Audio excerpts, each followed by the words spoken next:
Well, perhaps the Premiership takes a bit of a backseat this coming weekend. All eyes are going to be in the Telkom knockout to see whether Marawa United can finally clinch a little bit of silverware under Eric Tinkler. And of course, Mamelodi Sundowns also through to the final. And we wish both of those teams the best of luck as well. Well, talking about Orlando Pirates. Yeah, who's been talking about Pirates? I have no idea. But hey, he's a former Pirates man. He's here in studio.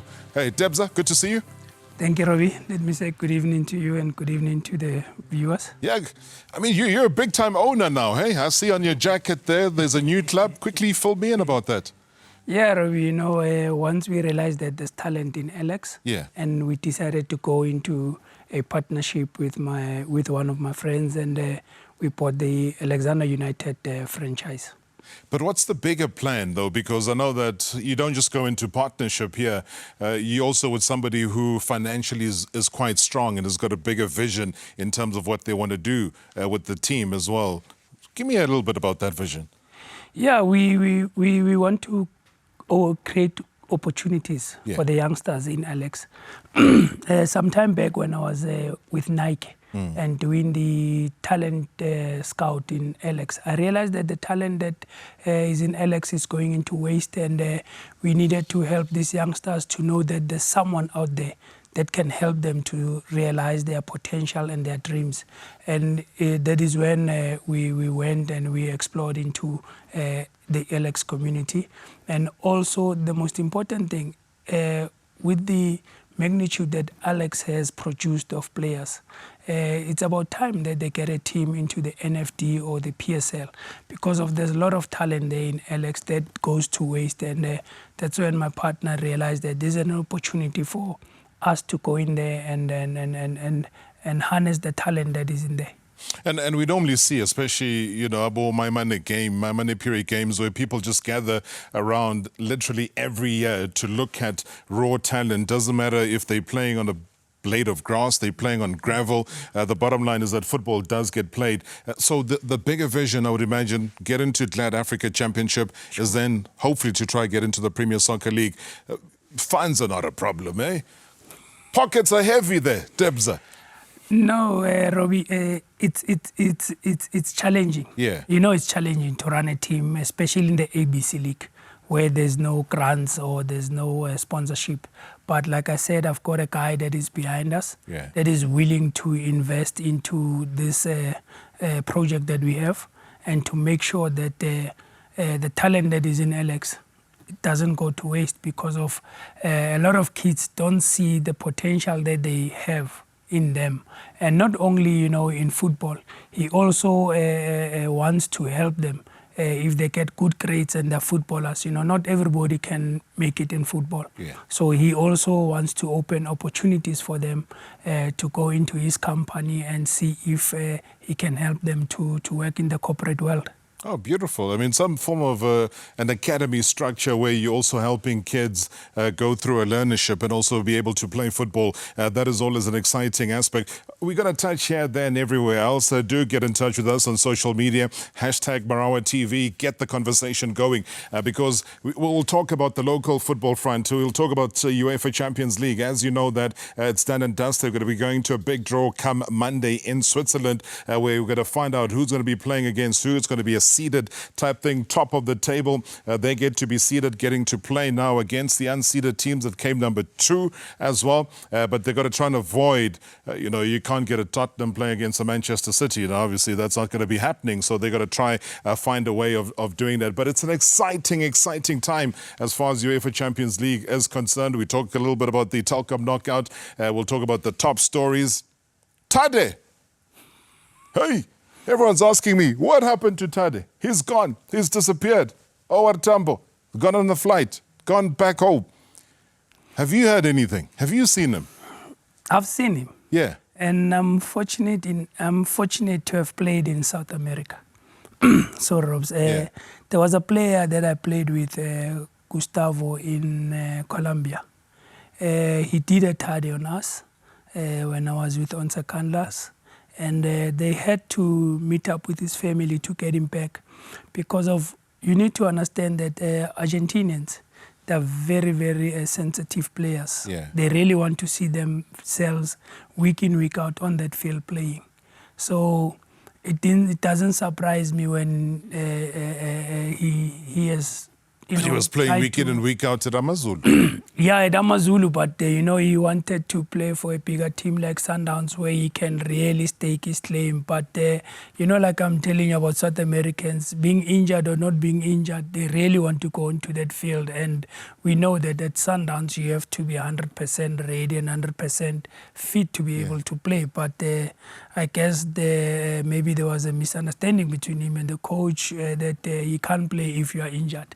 So, the motto here at home, if you are injured, you can't play, you need to be 100% fit. But I know Argentinians, if you remember the Diego Maradona thing, when he had the problem with his toe, they injected him and he carried on playing. That is the commitment that they show. Even if they're injured, they want to play. But then you pose a bit of a problem, though, because long-term you might hurt yourself, because although you might be injecting it for now, but then long term it will be a bit of a problem. Now, the one thing though, Debza, that everybody's been talking about has been Jurgen Klopp, has been Liverpool, and we've all seen now Liverpool, I don't know if it's running away with it. Can we even be saying that as far as the EPL is concerned?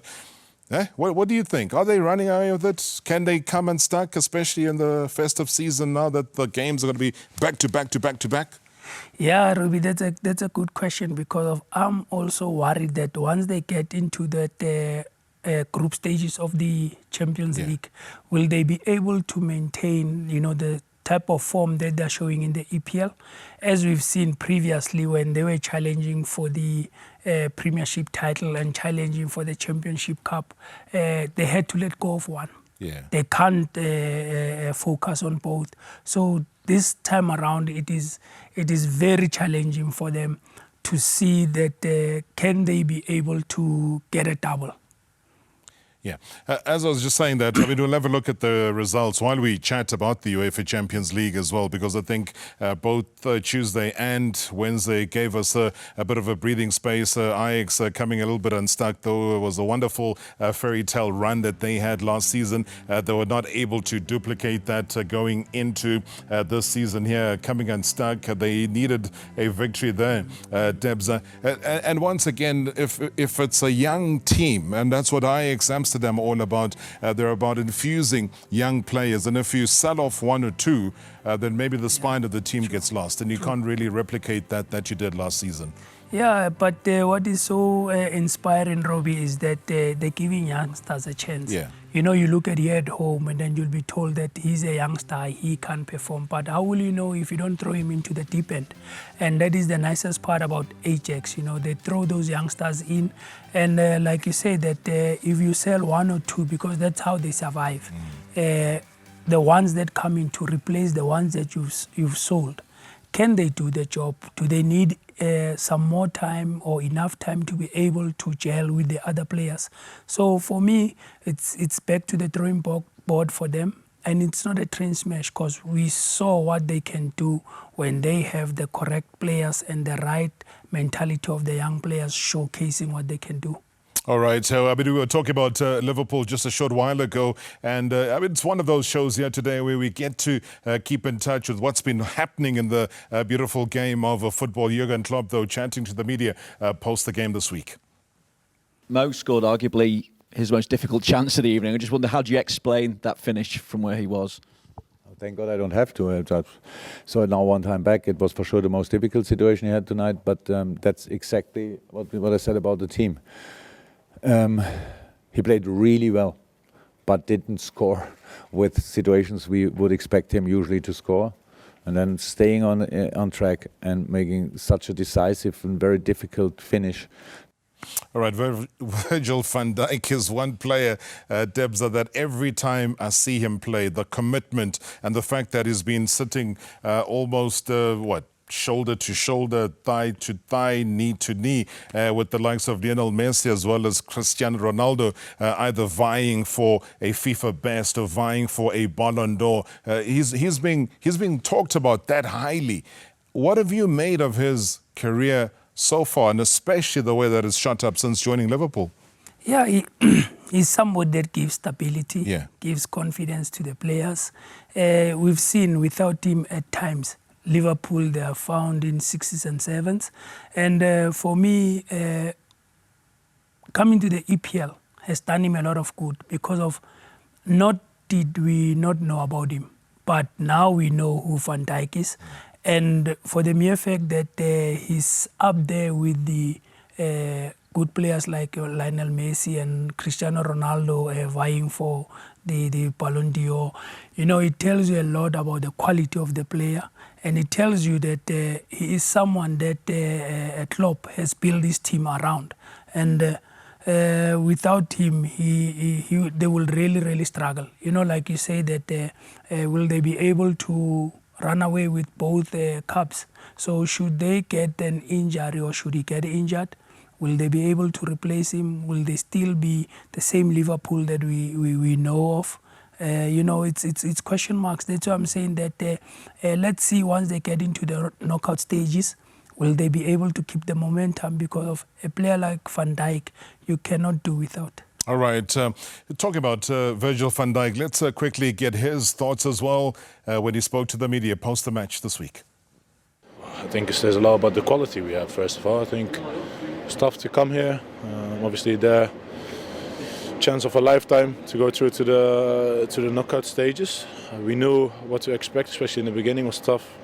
They're a very good side. You know, they have good players, a lot of pressure on the ball, a lot of hard work, a lot of desire, and we had to manage that and deal with it. And I think we did that pretty well. All right. You were saying off air, there was a comment that Jose Mourinho said about Pep Guardiola. What is the special one saying this time around? You know, it's very surprising that he says that if you enjoy what you're doing, you can't grow bold. And we all know that Pep was one of the greatest central midfielders for Barcelona. And we know that for me, at that time, when I first saw him, I was still in Turkey. He is the first midfielder that I've seen the ball coming from the right with one touch. He takes it to the left. It comes from the left. He changes it to the other side, to the opposite direction. He never played it where the ball was coming from. So for Mourinho to say that, and for someone who has never kicked the ball to say something like that, hey, Rob, it really, you know, it really challenges your thinking to say that, oh, now because you're winning, but you never played the game. So, I mean, Pep enjoyed what he was doing. But maybe he's psychologically challenging him from a coaching perspective. And bear in mind, though, that this week, where they're ticking off the numbers, and you looked at Manchester City reaching a remarkable achievement, 500 goals in 199 games that they've played under Pep Guardiola. 500 goals. I mean, that is what, 95 goals more than any other team. You know, whether it's the EPL, or et cetera, et cetera. It shows, again, the intention of the man. Go for goals, yes, defend well, but it's about the excitement that he brings to the terraces as far as scoring goals is concerned. Robbie has transformed football. Pep has transformed football. Do you know, if you can't pass and you can't control the ball, you can't play in Pep's team. And that is something that I used to ask myself when I was still playing. You know, people would say that I'm lazy, but I used to not to understand, Robbie, that we few meters apart. I pass you the ball straight, you pass me the ball there. Then it used to make me think that what were you doing all along when I was learning how to pass and how to control. So for Pep to come up with such a formidable team and at the same time insist on goal scoring, you know, that is something that is very difficult for you to balance. To get a team that plays good football and at the same time get the end product. It is very difficult. But with Pep, I mean, he has come up with it with very simple instructions, simple tactical acumen that he gives to the players, and big ups to him, and it's something that we all, you know, are in awe of what he's doing. It's an amazing thing, because even if you look at last season and you look at how maybe that crucial game at the end where Vincent Kompany scored that audacious goal, everybody thought that, no, don't shoot. And he did. He took the shot and they scored. And maybe that is where Jurgen Klopp and Liverpool were then They were like, yeah, okay, it's done, guys. We're not going to be able to win this league championship. But just the ability for anybody that plays anywhere on the field to want to go for goals. And I think that's a typical example of one. But that's such a crucial goal it was. You talked about Jose Mourinho early on, playing against the Bayern Munich team. And the funny part, when you saw them playing this week here, was about the philosophies. Because remember, in the first match there, when they played against each other in the UEFA Champions League, both the teams had different coaches. So now it was the first time that these two teams were playing under new management. Let's get Mourinho's thoughts. I forbid any image about it. I watch it a couple of times. Me, my staff, the analysts, we try to go through every detail of that match, but not one single image for the boys. No, not at all. We are going to focus more on us than on Bayern. We are going to try to develop our model of play, of course, with different bodies, with different faces, with different players. Well, the big question, I suppose, Debs, is the transformation that he's potentially going to be bringing now to a team that has such fast-running players. I've seen Sergio Aurier play well. I've seen Son do well. Harry Kane, obviously, is always there. What do you think? What have you noticed about the short period where he's been at Spurs? Yeah, I've realized that there's a lot of change. But what I like about him is that he's a psychologist. Yeah. And before the game against Bayern, he already gave us an excuse in case he loses the game. That he's going to rest the most important players. They've already qualified. And for me, psychologically, he helps the players to understand the importance of the game. And now, you know, since he's taken over, you can see a different Kane that plays with aggression. You can see a different Son. You know, the other day, you know, he says something like Sonaldinho. You know, he gives him the Brazilian flavor into his name. So mentally, if a coach adds something onto your surname, automatically you become motivated and you believe in yourself. And you can see that now he has made Son to believe that he can move mountains. So with the way that they've been playing, they needed something like that, somebody to come in, give them the belief, give them the motivation to say that you guys can become the same like Liverpool. Look where Liverpool started before they conquered Europe. So now you can see that Tottenham, they are already a different team when they were under Pochettino. All right, and I think lots of positive things happening within Tottenham Hotspur. And talking about that, though, let's go back to Jose Mourinho. Always got insight. He's always got something to say, and that is why the journos love him so much. Today was the very difficult situation of play a game and prepare a game where you put more emphasis on the players that rest than on the players that play and the result that you are fighting for. And that is very difficult. And I try to hide from the players that feeling, but the players are intelligent guys and they understand clearly that my focus was not on today. My focus is on what next. Oof, what next? Hey?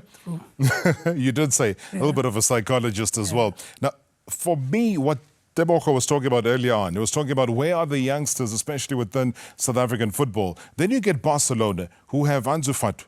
He comes in, and at the age of 17 years and 40 days, becomes the youngest player in UEFA Champions League history. Not talking about this season, the history of the UEFA Champions League, to score a goal then. What have you made of his short journey so far in a big club like that? A great player with a great potential. You know, like you're saying, what is happening with our youngsters? Yeah. There's not much of a difference. You need a coach that believes in you. You need a coach that's willing to risk and say, go out there, show what you can do. You need somebody that will give you that opportunity, Robbie, because I was given a chance when before I even turned 18. I was 17, couple of months, because July I was turning 18. When you played against when I played Pirates. when I played for Cosmos. Pirates, Cosmos Pirates, but the first game at Ellis Park against Chiefs, I needed somebody to throw me in there. Ansu Fati is the same. They believe in him. He's from the development structures. They've realized that there's nothing more that we can do. The boy needs to go to the first team. And they told, you know what I like about Europe, bro? It's like they give the coach your progress, and the coach knows from there where to take you to. And without any doubt, he will give you the chance. So here at home, it's more of at the development, us doing whatever that we're doing at the development. And sometimes you find a first team coach that's not even interested in watching what is happening at the development. And then when the player gets up there, and then with one single training session, he says, no, this is not what I'm looking for. Instead of giving the player a chance to adjust and adapt to the situation or to the conditions that he finds himself in. But there are a lot of youngsters that, if given a chance and thrown into the deep end, I mean, look at your super sport, how they throw in those youngsters, Mbule and Mukwena. Yesterday, Pizzo threw in Khalisi, and Mahalo has been playing, but they gave him the 3 points. Scored a goal. Yeah, so, man of the match, back to back. I mean, he's been playing a football player that has also been taking time outside of the normal training program to go for extra physical exercise to get his engine running. And when you look at that kind of commitment, Debza, you look at Sundowns and you kind of look at what is still to come through. They'll be a dangerous prospect because they're not just relying now on the tried and tested, the big names. It's also about what they have on the periphery, which are the young players. And I think maybe it's also taking the model from Barca, because as we know that Sundowns, they have a relationship with Barcelona. That's why they play that big game that Barcelona comes down here into our country and play against them. So you can see that there's a certain model that has been followed. And Ansu Fati, is no different from anyone else in this country, but he's been given a chance, an opportunity, and the nicest part is that he's grabbing it also. It's not only the coach, throwing him only in there. He also is grabbing the chance with both hands to say that here's a man giving me a chance and I won't disappoint him. I'll go out there and perform. The crazy thing about managers, as they call them internationally, or coaches, as they might call them here in South Africa, is the fact that they never really pack their suitcases. So it's not just a Chipper United thing, hey? It's also an international thing. Carlo Ancelotti is another product of, I can't just settle and be too comfortable for too long. And he acknowledges that. Let's hear it in his own words.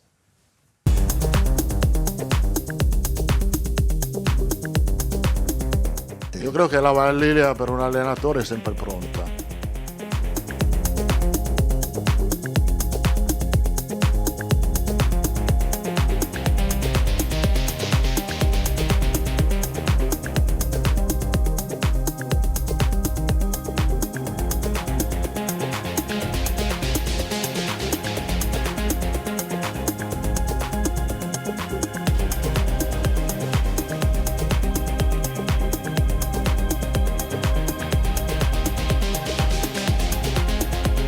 Non è che mi spaventa o mi preoccupa il fatto che la società un giorno possa decidere di esonerarmi o di mandarmi via, oppure io possa decidere di andare via. I don't know, man. I'm not too sure. Sometimes you got to try to read further in terms of the thinking of management of certain clubs. Yeah, you can't say it's done terribly badly, but there's a level of expectation. They've qualified through to the next round of the UEFA Champions League. We're not even halfway, really, literally, of the season. Yeah, it's not only in our country are we being impatient, but it tells you the history of Napoli. Yeah. And we know that from the past, they want to bring back those glory days. They wish to see the team being up there with your AC Milans, your Juventus, and everyone. And I think the impatience it has shown in sacking Carlo Ancelotti. But you can see he says he's not worried because he knows that he's a big name, and there are other top teams waiting for him and to use his knowledge to and his ability, to change the team to become what they know that he can do. And for me, I was actually surprised that Napoli sacked him so early in the season. Well, there's always somebody waiting. I know that the likes of Ray Parlour have been talking about why the likes of Arsenal are not doing the right thing by just going for a Carlo Ancelotti. I think he'll be very good for them. But hey, Everton has been that team that said, well, if he's available, we're going to take him with both hands. We will use and utilize his abilities for the club. Now, hey, this man has been said to shang him bam at club players. That is just how much passion that he has, but very calm when it comes to press conferences. Let's find out who stepped into the big shoes of Carlo Ancelotti. Per me è stato un papà calcisticamente, mi ha fatto crescere, ho fatto più di 400 partite nella sua gestione, siamo riusciti a vincere tanto e anche in tutti questi anni, nei momenti di difficoltà, perché 6 anni fa ho cominciato questo nuovo lavoro e nei momenti di difficoltà l'ho sempre chiamato, sono andato alla ricerca di un aiuto, è sempre stato molto molto educato e gentile, si è messo sempre a disposizione e oggi per l'ennesima volta ho avuto la riconferma, anche se non avevo bisogno della conferma dell'uomo che è Ancelotti, che è quella che si è spogliato, mi ha chiesto secondo lui i pro e i contro, le cose dove può migliorare questa squadra e penso che mi ha dato, per l'ennesima volta si è dimostrato un grandissimo uomo. All right, Gattuso, lots of passion. He's got a lot to prove. He's got to win at least not only the change room, but also the fans. Do you think he's got it easy? For me, Robbie, it doesn't make any logic, for them to let go of Carlo Ancelotti and then get Gattuso. We all know that Gattuso's fame came under Carlo Ancelotti at AC Milan. So the football, a lot of us as players, our football philosophy comes from the coaches that we've been through. And Gattuso hasn't been through a lot of coaches. He has been under Carlo for a longer period of his career playing for AC Milan. So what is it? I'm asking myself a question of what is it that he's going to do that is different that Carlo couldn't achieve with Napoli? Okay, the what you call this, the will to win, that hunger to win, the drive to push the players to want to win. Maybe that is what is different, but tactically, physically, mentally, he's from the also old the man track school. record is not there. The track record, when you try and compare the two, Yeah.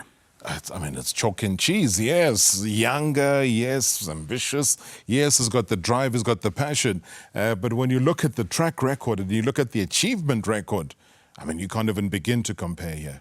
Yeah, especially what you are saying, Robbie, it comes to when he has to mentally now deal with the egos of the change room. Like you say, his track record, he hasn't been one of the greatest because of at AC Milan, he couldn't deal with those egos now. At least Carlo has been through a lot and he knows how to handle such situations. So it will be a testing time for Gattuso there at Napoli. All right, and when you talk about that, Debza, you touched on the fans, how the fans reacting to this appointment. Rino ha lavorato molto bene al Milan, con dei giocatori che magari, se andiamo a vedere, non erano all'altezza di vestire quella maglia, no? Non si può mettere lì Gattuso, mandare via Ancelotti, però magari il prossimo anno vediamo quello che succede. Bisogna essere chiari. Dobbiamo ricordarci anche che Gattuso è una bandiera del Milan, anche quello, che se fai bene ti perdonano tutto, però se fai male... Debs, you well-traveled, you kind of understand the language as well. This man has played in South America, you've played in Colombia, you've played as well in Turkey, you've played for Orlando Pirates, so hey. You didn't need any translation there. No. Actually, when the supporter was saying that, I forgot, when Maradona, Careca and Alemar were playing for Napoli. Yeah. And then AC Milan, you had the 3 Dutch players, your Gullit, your Van Basten and your Rijkaard. Yeah. And that was the time when Napoli were really on top. Now, that was really a derby between the two teams. Now, when he says that you get a Gattuso into Napoli, it's like taking me into Kaizer Chiefs and then you expect me to do miracles for Chiefs, and then if they don't happen, what Chiefs supporters will say. So it is the same there. It's going to be very mentally challenging for him, and you must understand that he might even bench the favorite of the Naples people, and then he starts looking him with that eye to say, and he starts maybe steering problem to say, no, the coach doesn't like me. And if you are a crowd favorite and the man is from Milan and he doesn't like our legend or our future legend player here, it puts you under pressure and it puts you on the spot.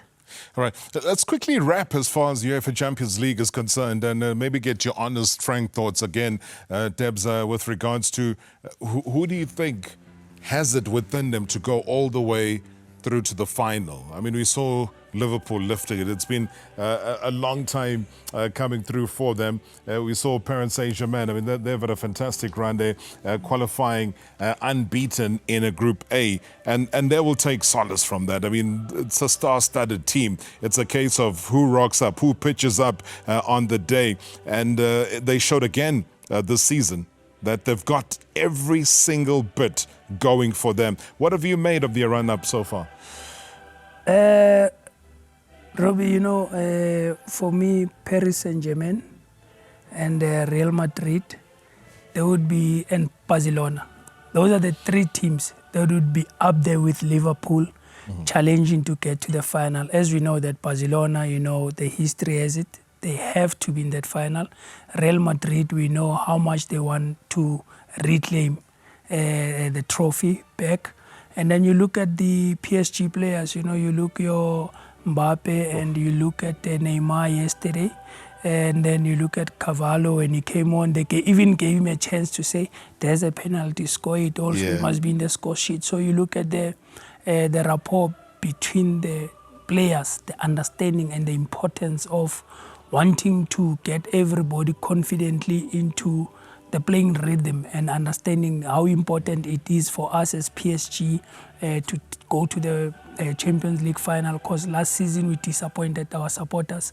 So it's going to be interesting between the four teams that who really wants it most. When you mention Mbappe, I think sometimes we also forget how young he is. And it's been a remarkable run for him. 30 games, 19 goals, 11 assists overall. But you look at where the likes of Liverpool just lost that one solitary game, Napoli unbeaten. And that's the funny part of the game, is that not high scoring as far as points are concerned. So they were just a point away from where Liverpool are, but qualifying nonetheless. And they'll be up against whoever has qualified top of their group in the draw on Monday. And Barcelona also finishing undefeated. They haven't lost a game in the 6 that they've been able to play here. So one defeat there for Leipzig, and also Valencia and Chelsea. Now Chelsea, you look at Frank Lampard, he stepped in. But he's done so well. Because I don't think since 2011, when Harry Redknapp was there, has an England coach been able to qualify through to the knockout stages of the UEFA Champions League. It says a lot about Chelsea and trusting what they have into the hands of Frank Lampard. Yeah, it's good for him, Robert. And what I like the most is that he's proving his critics wrong. Because of a couple of months back, everybody started doubting him to say that, can he really take this team forward, when they were not winning now. Now that they've, in the Champions League, they've been doing well, but at home they were not doing well. Now that they've qualified for the Champions League, I just hope that they give him a breather. He needs this breathing space during this Christmas break to focus and see how far can he take Chelsea. But for me there, Robbie, the surprise package is Leipzig. It's another team that's playing with youngsters, and it gives a lot of youngsters a chance. And it tells you, Robert, that if you give youngsters a chance with the proper guidance, they can really get you somewhere. Talk about that breathing space. EPL. They don't have such. you go into a Christmas break like that, my friend, you know you're going to be playing game after game after game. There's hardly much time to breathe, recuperate, get your tactics ready again, because you're going to be playing the following match. All right, the latest roundup as far as the Bundesliga and a whole lot more coming up. Whew, busy show. Thursday Night Live.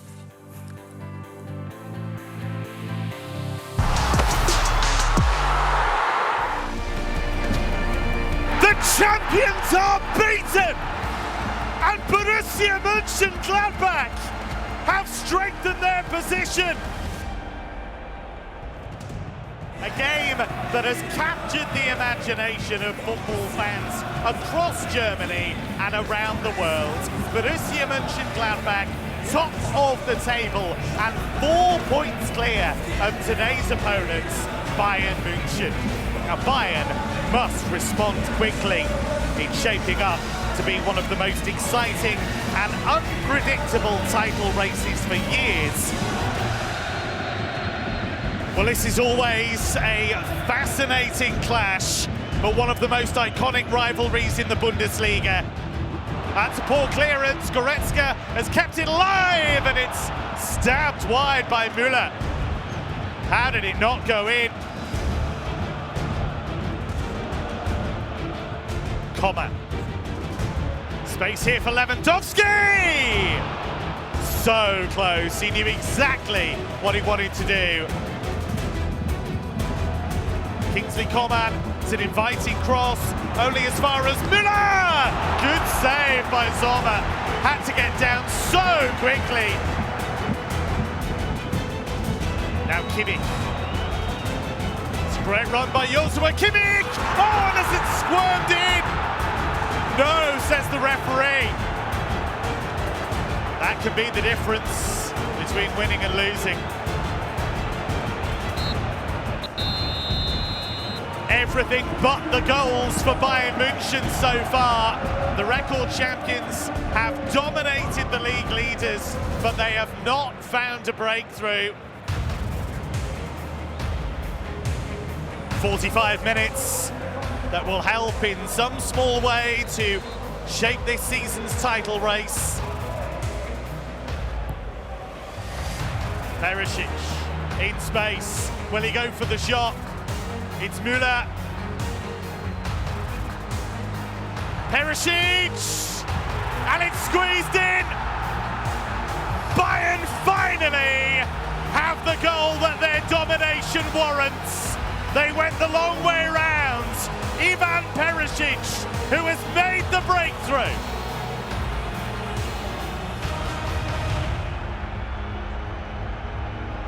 Fans have waited a long time for a spell like this.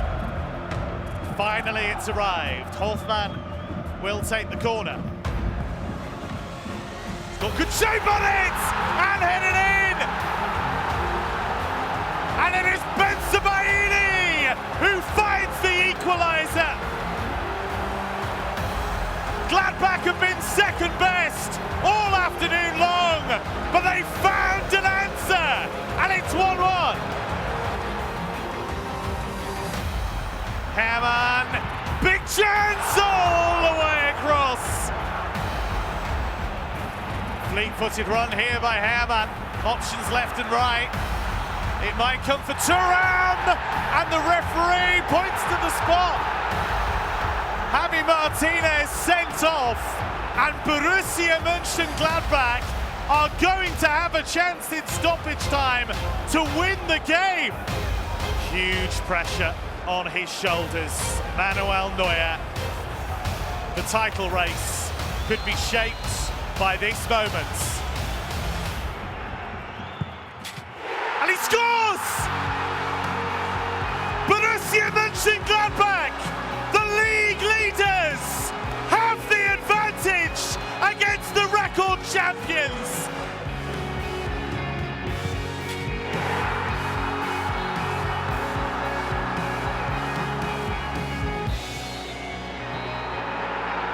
Big step forward this is by Marco Rose and his men, and they have a 7-point advantage over Bayern München. Borussia Mönchengladbach 2, Bayern München 1.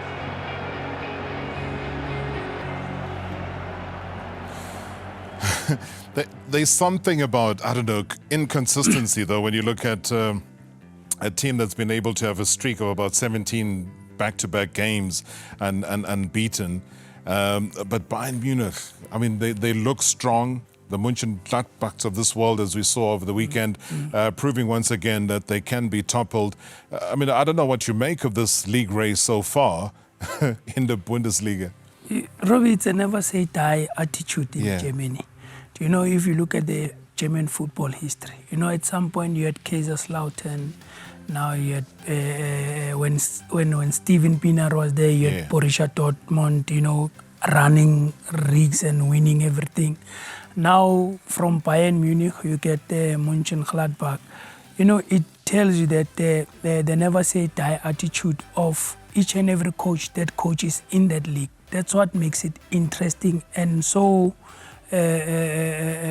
making you wanting to watch, you know, the Bundesliga because of just of that attitude. And I think with the performance that they showed against Bayern Munich, they are going to go all the way and win this league. And when you look at that table, I mean, we saw just earlier where Bayern is sitting in 7th place on the log table at the moment. It's not where they would want to be, but then they'll come into a weekend where they play against Bremen and a Florian team stepping up an 8-game winless streak will be able to maybe potentially catch up. So that's the kind of opposition that they might look at to try and gain or regain again their confidence when you're looking at playing against a team that's on the lower side of the log table again, and maybe just try and get that victory that will give them the confidence again. Yeah, you know, the name might give us that optimism to say that they will bounce back. But, you know, football today, it surprises you. You know, you find that they go there, they get a draw, or they even get beaten. So it is up to them to understand where they are and where they want to take this team. All right, and the big question is, can they sustain the pressure? Can they withhold Bremen over the weekend? Your team, your colors. You didn't choose them. They chose you. They are what defines you. Intensity, power, and passion. Oh, it's absolutely wonderful. Harmony, creativity, and hope. Fantastic goal! Once your colors, always your colors. FC Bayern München versus SV Werder Bremen. Can you say it in that pronunciation? You're a linguistic man, hey? Hey, Robbie, you know, when I'm looking at those highlights, you know, Werder Bremen, they're the spoilers of the league. You know, they remind me in the olden days when you'd go out of here and go and play Val Professionals. Sure. And you think that you get in there. You know, that time the league was a 2-point system.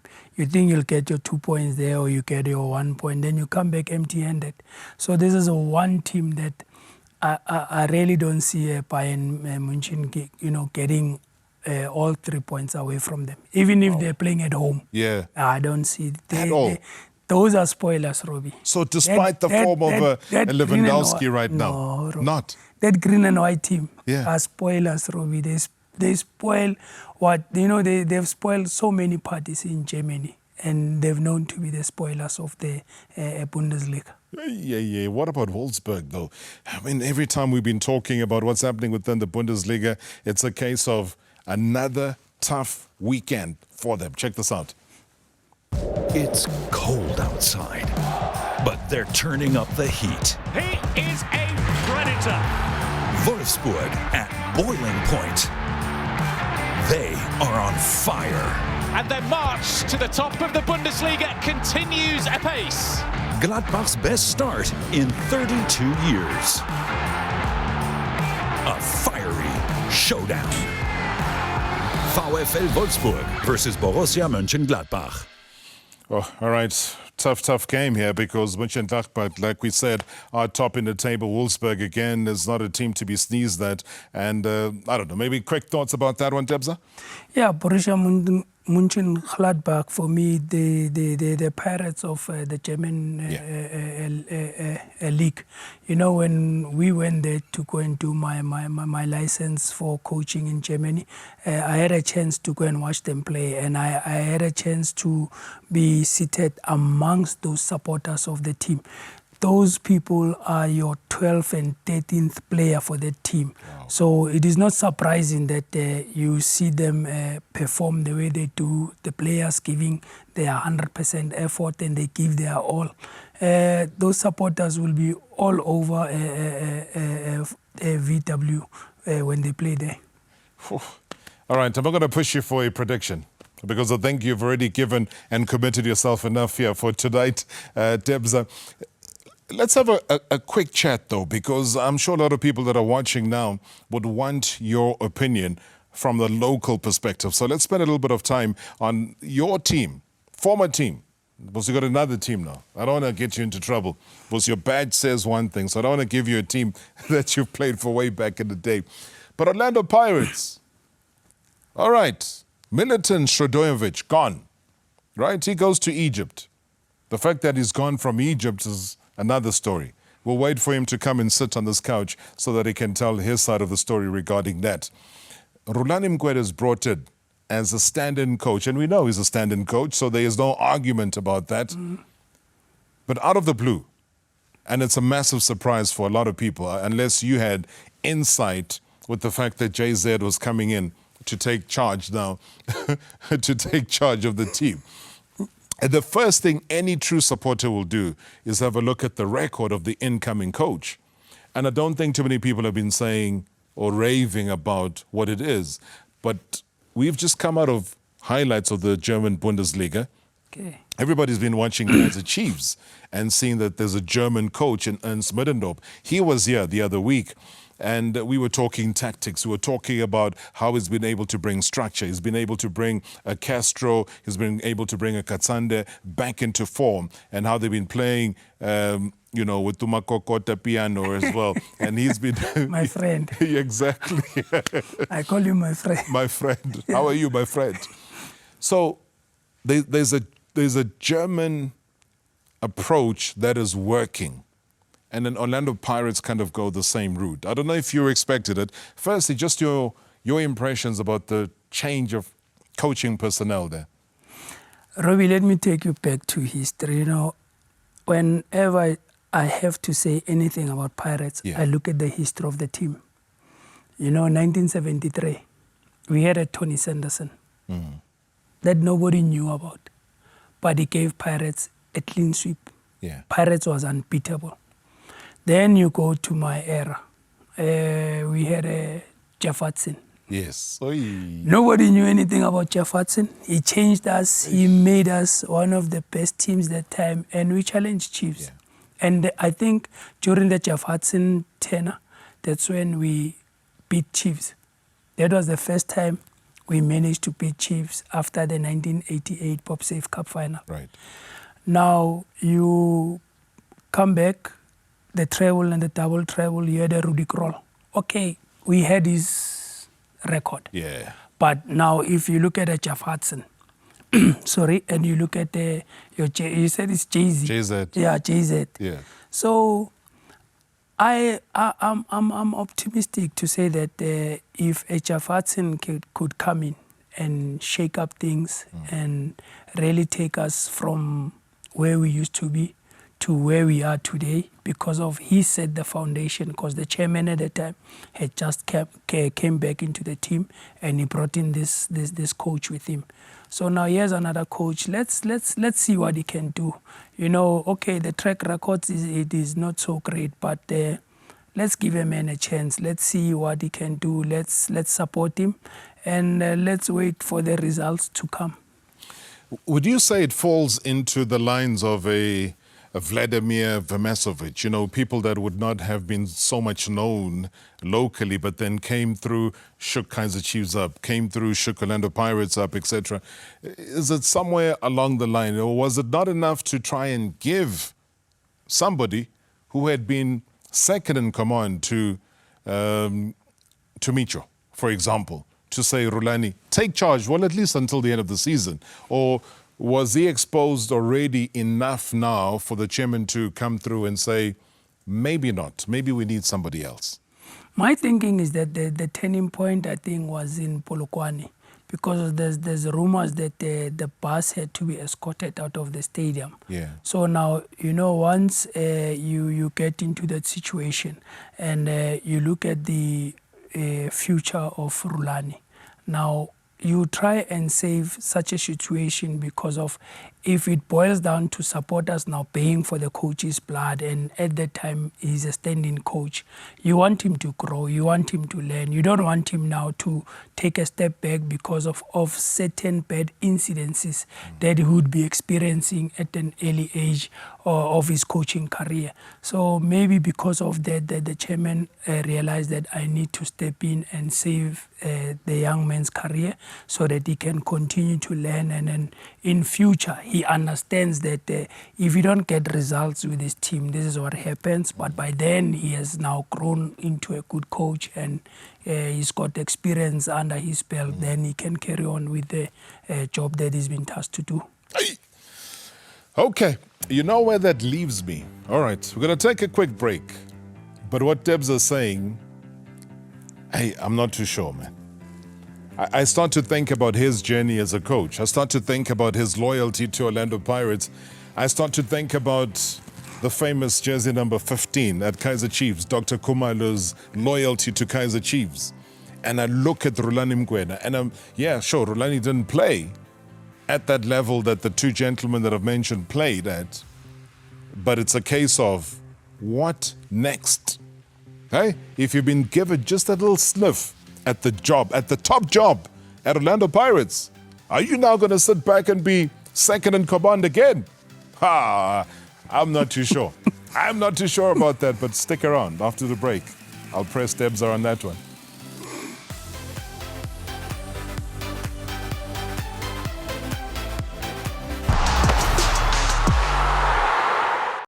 All right, lots of your tweets that are coming through, and I'm happy that a lot of people are happy to see Debs are saying, where on earth has he been hiding? And yeah, I mean, we'll talk about his project in just a couple of seconds as well. This is Vusmuzi also sending us a tweet saying, please, maybe just have a show with Teboho and a couple of other legends one of these days. They certainly have a lot of stories to share. Yeah, bring my Jans. Bruce Ramokhadi, Shoes, Le Shows. Hey, my dad. Okay, all right. Because Pirates this is your show. A Pirates It's show. going to be a Pirates show by the sound of things. So we're not going to bring in anybody else here. All right. Vus, thank you so much indeed for that suggestion. Why not? I think we'll spice things up. And you know that when you got those gentlemen, we can go on for about 2 or 3 hours as well. I don't know if it's a challenge that I was throwing at you. But I was saying that I am not too sure that what you do as Ruladi, because you've been given the job, you've handled a couple of games, you've been an assistant, number one, because it's also important to give context. You've been an assistant to Pitso Msimane, together with Bangoba Mngqithi at Mamelodi Sundowns. You've come through, you've been an assistant to Militon Shodojevic, who's now no longer there. You've been then given that promotion to take charge. Now you bring somebody else in, then you go back to being the assistant. Debza, let's be realistic here. How easy is that? And remember, you've got potentially now 3 head coaches that are going to be sitting on that bench, because Fadlu Davids himself, as a Maritzburg United coach, is there. How's that going to work? Rob, it's not easy. I don't want to lie. Yeah. I was fortunate. I had Palacios. You know, Palacios has been my mentor since after playing the game, and he roped me into coaching. If you remember, I worked with Micho, and we went to the semi-finals of the Champions League. And then when that was just before Micho came in. Papic was the coach, and I took Pirates to the Absa Cup final. We lost to Chiefs. And, you know, I was, like I said, that I was very fortunate that I had Palacios to advise me, to say that it's not a train smash, come back to the development. And lucky enough, with the under-15s that I went to, we won the Nike under-15 Cup, and I got to go and see Old Trafford. Yes. I mean, without that opportunity, I wouldn't have been at Man U. Yeah. So with Rulani, I don't know who his mentor is, how is he being advised behind the scenes. It is not easy, Robbie, I don't want to lie. Even though, Palacios had to drill it and drive it into my head for close to about 3 months for me to accept that I am no longer with the first team. And when I went back a better person. I helped the team to defend the treble. I helped the team to go to the Champions League, to the Confed Cup final. You know, I came back a better person. But with Rulani, coming to Rulani, it's a bit different. It's tricky, he man. went to the Cup final and he won it. And he's been with a successful team, Mamelodi Sundowns. So how he adjusts to the new situation that he finds himself in, I can't tell. I'm just. No, but I want you to help me. Interested. How is he going to adjust to it? I mean, you see the level of difficulty that's going to be there for him. The team. Okay, let's say the team starts to lose. Then the focus and the cameras will switch to him. Yeah, they'll switch to the coach, but it'll switch to him. True. And if he expresses whatever the expression is going to be, they're going to be like, he looks happy. Because people form opinions. If they are winning, they're going to be like, he looks sad. You know, because now he's jealous that he's not in position. So either way, yeah, it's not a win-win situation. It's not going to be a win-win situation. Yeah, I mean, even with the team selection, how does he justify not having Mulenga and Shonga playing now recently, and the coach wants to play them?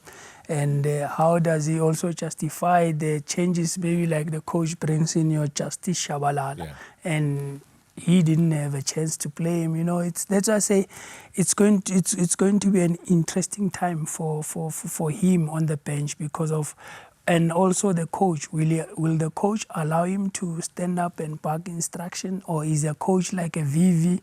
You know, a VV during one game when Eric wanted to stand up, he told him flatly straight that, listen, my friend, I'm in charge here. You tell me what you want to say or what you see. But the difference is that within that split second, when you tell the coach what you are seeing, everything has changed. So with Augusto, it was different. He would give you that leverage. With Roger, he would give you also the chance to say that because Roger was a football person, Palacio also played the game. We know that within a split second, what I see and try to tell the coach, it might change within that split second. So it will be interesting if the coach will also allow him to get the freedom that Micho gave him. So that is what I'm saying, Robbie. It calls for interesting times there at my team. But also, loyalty doesn't pay. Yes, there's a very strong history. We all know that you, Teboho, your family history, and especially with the Orlando Pirates, one of the greatest football players to have ever kicked a ball for Orlando Pirates, Moloi. So, Percy Chip, we know that. So you carry on with that legacy, you come through, you stay there. Dr. Sin, Dr. Kumal, does the same thing with Kaizer Chiefs. There's a loyalty factor because his father as well, a very strong former Kaizer Chiefs football player. And then he stays there. He co-coaches with Donald Didikuza as well. They win the Coach of the Month award, etc. But they do well. But the loyalty factor prevents them from going to other clubs. I don't know, prevents you from going to another club as well. Rulan is a young coach. And I am sure that he would have learned that in the end, loyalty cannot cannot pay off because, yeah, you might be promised the head coach job sometime in the future. But imagine if Pep Guardiola was promised a coaching job sometime in the future. He was given a job straight after he retired. Yeah. And look at what he has done. Barcelona, Bayern Munich, and now at Manchester City. Young coach. Yeah, but we shouldn't forget that Pep didn't straight away start with Barcelona, you know. Yeah. He started somewhere else. And maybe it's the route that I had to take, maybe for me to be recognized or to be given a chance to lead such a big institution. Yeah.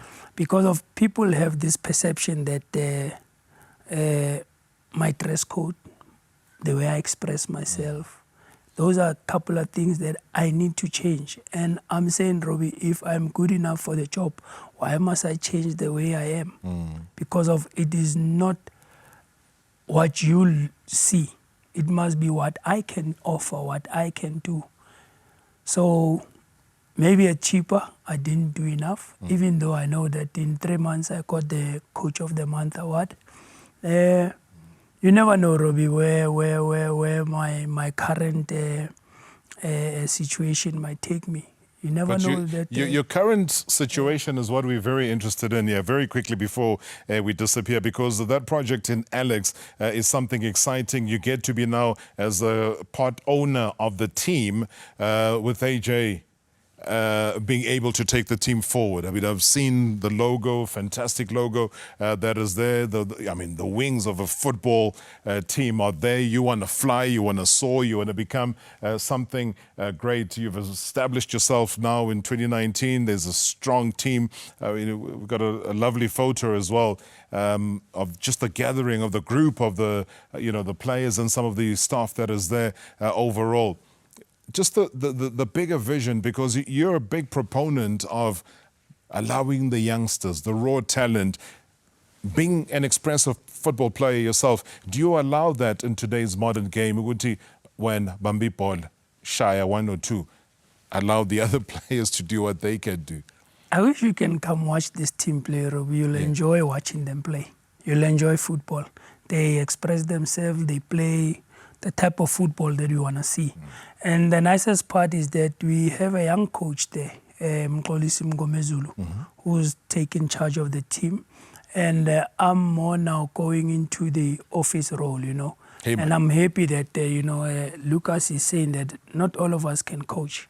And not all of us can be administrators. But we lack more administrators, ex-players into the administrative positions than being coaches, because each and every day you hear that so-and-so has retired, is going to coaching. So, Robs, and with the experience and my track record that I have, I think I've served the game loyally on that bench.